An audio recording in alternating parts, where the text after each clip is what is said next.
NBA Cup is in full swing. But not only that, Chill, there are some win or go home games tonight. We literally have 3 games actually, where if you don't win, you don't advance. And Chill, So losing you out. You lose you out. Is that what you're telling me, Ron? you have slim chances to advance. Damn. Very slim Okay. chances. Mm-hmm. And I'm going to go I ahead love and put that. this on the screen, and we're going to go ahead and get into all the matchups. But Chill, Yep. the beautiful thing about this whole thing is that the 3 games that we got where it's win or go home is between 3 very, very, very good teams. Word. All right.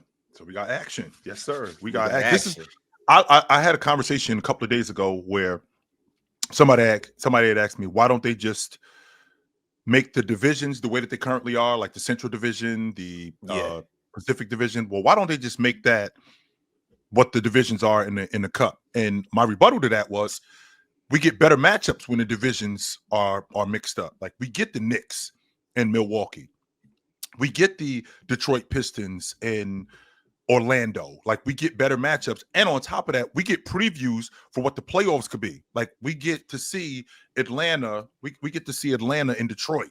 And I mean, that's a great matchup because I think that that's a dope matchup in the playoffs. We get to see Sacramento, or not even Sacramento. We get to see Oklahoma City and Minnesota, who already are in the same division, but we get to see Oklahoma City and the Lakers in the same division, stuff like that. I mean, I think that that's so much better for the Cup than if we just had the regular divisions, because we already know who the best team in the division is in the Pacific Division. We already know who the best team is in the Central Division. It's Detroit, right? So we know that Detroit and Chicago are going to battle it out, but we would love this. I would love to see Miami and Detroit go at it. I would love to see Milwaukee and Miami go at it, because that could be a possible playoff preview of what's to come. So I think that, this Cup, I'm already on board, Ron. Before I wasn't, and I thought it was just a money grab, but the competition and what it can mean for playoff implications, I think this is a big deal. It's been a huge deal. I'm loving it.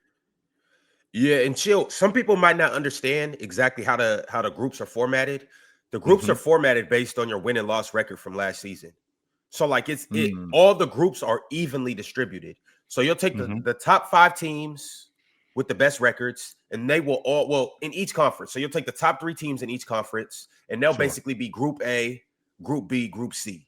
Then you'll take the next 3 best records, and then they'll go Group A, Group B, Group C. So like all 5 tiers are selected based on record for each conference. Yep. So it's evenly distributed, and like that's how you basically disperse the talent evenly. Yeah, and to your point, Ron, I think that's what makes the groups even better, because then I get an Orlando-Detroit matchup, right? I get a Celtics-Detroit matchup. I get a Miami Heat-Knicks matchup, which is so dope. I get a Oklahoma City-Phoenix matchup. I get and when you look at all of these divisions, I mean, to get the Nuggets and the Spurs, who are in different divisions, to get that early in the season, for possibly all the marbles, especially if I got a healthy Wemby. I mean, I just think that that's great for ratings. I think that's great for basketball. Not only does it give us great content to talk about, it also gives the Denver Nuggets an idea of where we are in terms of the season. That's why Joker says stuff like, we aren't as good as you guys think we are. That's why the San Antonio Spurs are rolling the way that they're rolling with De'Aaron Fox, because we get to see them in the Cup games against better competition because of the division. So I'm digging it. Definitely digging it. Yeah. NBA Cup's been fire so far. Yes, sir. It's been fire. We've had some surprise teams too. Let me go ahead and put this on the screen right now so we can look at the standings and look at basically just what we're looking at going into tonight. Yep. For everybody in the chat, appreciate y'all for joining up early. Once again, I hope everybody had a happy Thanksgiving. I hope everybody ate too much, and I hope everybody got to spend a good amount of time with their loved ones. All right, here we go, y'all. No games yesterday. I was chilling. I ain't had nothing. I was sitting around the house around like, should I be doing something right now? No. I was bored, Chill. Especially going from Wednesday. We had a full slate of games on Wednesday, and then we go to yesterday with no games. Like, hey, I love football, but You know, I'm good. I'm a hey, it basketball just dude. yeah, No, it doesn't hit the same. Yeah, I'm a basketball dude. What can I say? but No doubt. it's okay, y'all. We gonna get it in today. Yes, sir. Mm-hmm. All right, so these are the standings as currently. We have the Raptors. They are 4-0. They're already locked in. They're good to go. Mm-hmm. Now, you see the Cavaliers, they have this beige tint behind them. If you have that, that means that you potentially have action to move on to the knockout round. Now, what's the knockout round? You see, we have Group A, Group B, Group C. Well, the top team from each group will move on to the next round. But here's the thing.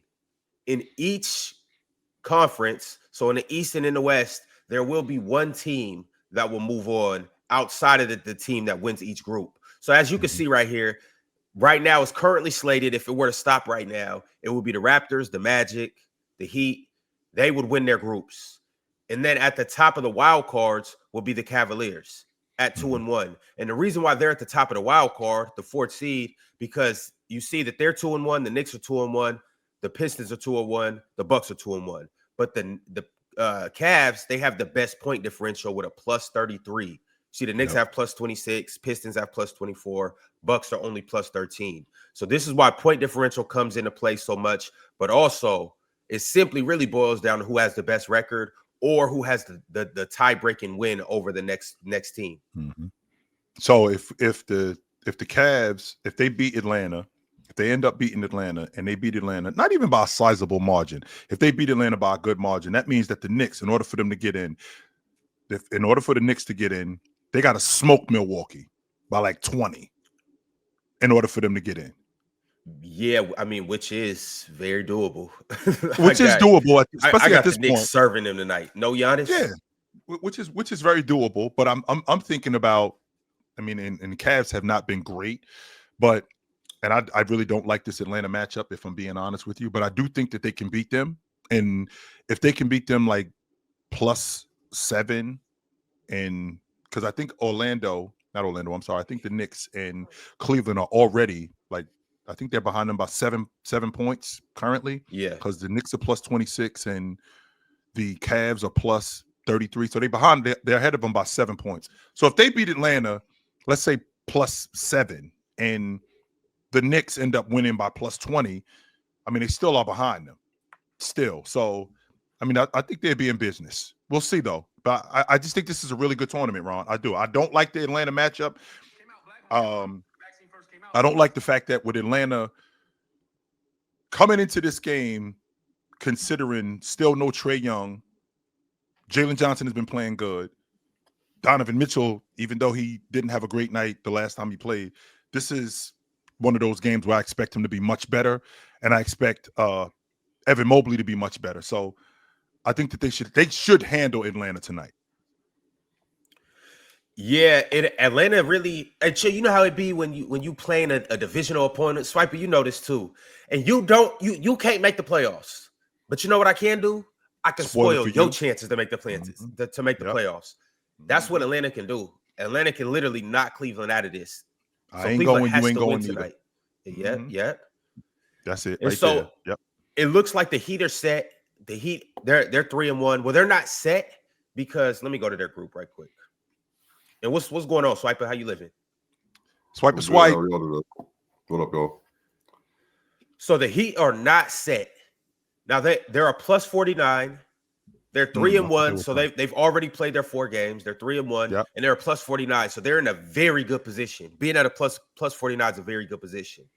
But if the Knicks beat the Bucks tonight, and if they win by a sizable margin, and the Knicks beat the Heat. Yeah. So the Knicks beat the Heat. Yeah. So all the Knicks have to do is beat the Bucks tonight, and they're in automatically. No, the difference, that is correct. If they beat the Bucks, that means Cleveland is out. Or do they overtake the lead in the group? No. Wait a minute. Yeah, Cleveland will be out. Yeah, Cleveland. That means Cleveland will be out because if Cleveland would have to win, and they would have to win by more than it looks like they'd have to win by 17, 16. Because if the Knicks are I mean, so the Knicks lose. So the Knicks lose to the Bulls. They beat Miami head to head, right? So Yeah. with them beating Miami head to head, we have a tie. But we beat you head to head.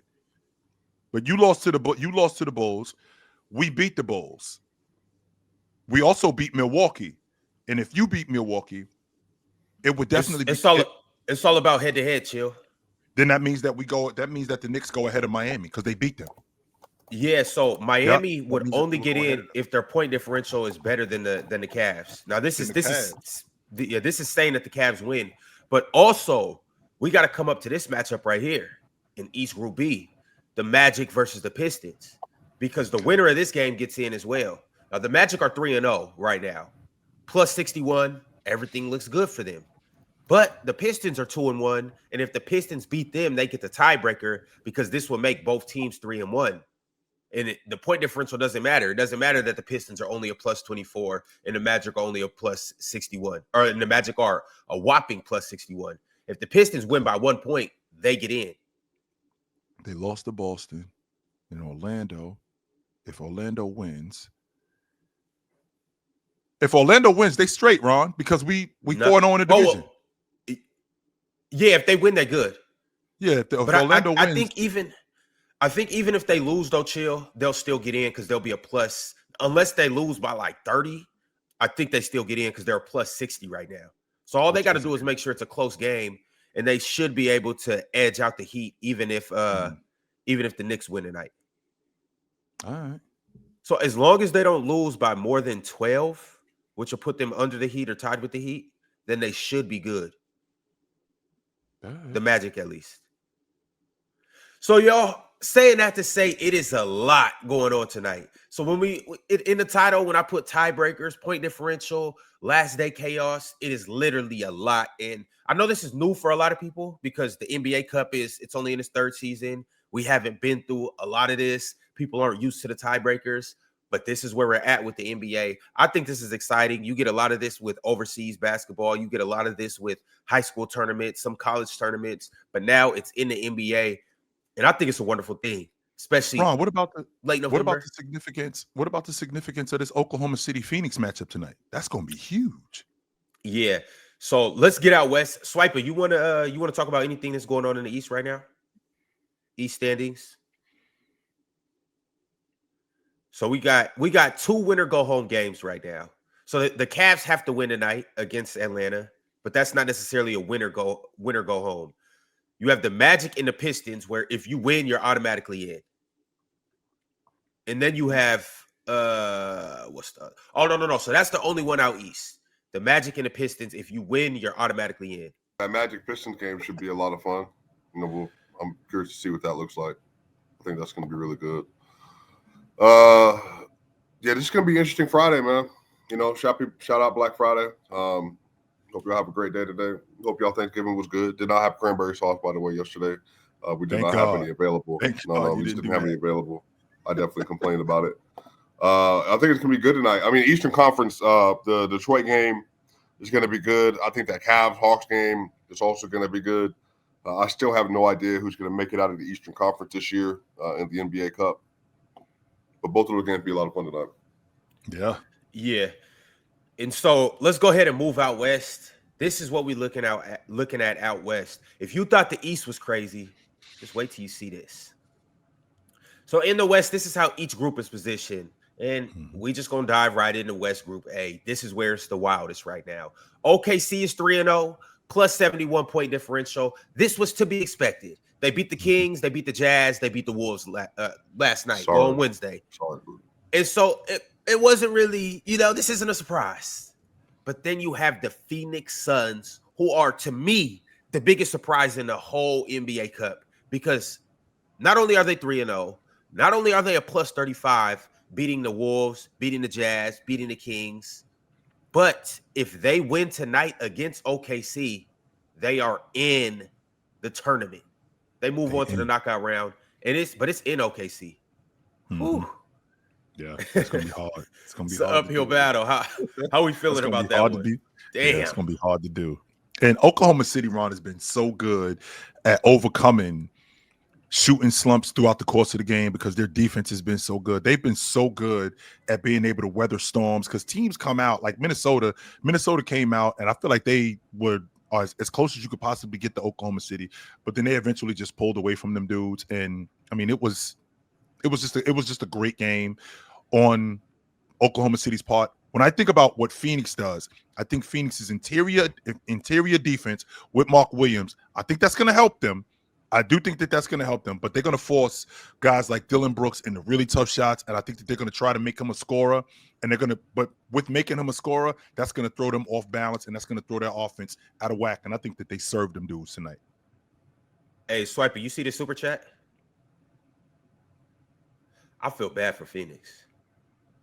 I feel bad for Phoenix. The People's 23 said, Demon home. All NBA wing joins an 18-1 team. It's getting spooky. So you know who that All NBA wing is, right? Yeah, the kid from Denver. The kid from Denver, Jalen Williams. Yeah, you ain't know Jay Dell's from Colorado? Nah, I didn't know he was from Denver. Yeah. That's fine. Okay. Yeah, he's from Colorado. It would make sense why his little brother went there. Okay. Yeah, great player. I don't really think it changes anything for OKC. It's not like they're going to get better. Like, what's getting better from the best ever? Like, the best ever is like you get better, but it's like they're billionaires, and now they got $2 billion. Yeah, like nah. I still ain't got $1 billion. This is when you jump into a Steve Ballmer tier. This is when you jump into Elon Musk tier. This is when you got hundreds of billions. What's better than $1 billion? $2 billion. That's what's better. What's better than $2 billion? 3. So I never bought into the logic of teams like that. Like, things is getting spooky. Like, I ain't scared of this at all. I think this is great. Ron, you know me. I love teams who kick ass. That's not scary to me. That's awesome. I love that because I think it's a testament of the work that they put in. It's the player choice way. Yeah, them boys don't get it started. The player choice way. You're the player choice way. Come and switch lanes into the player choice way.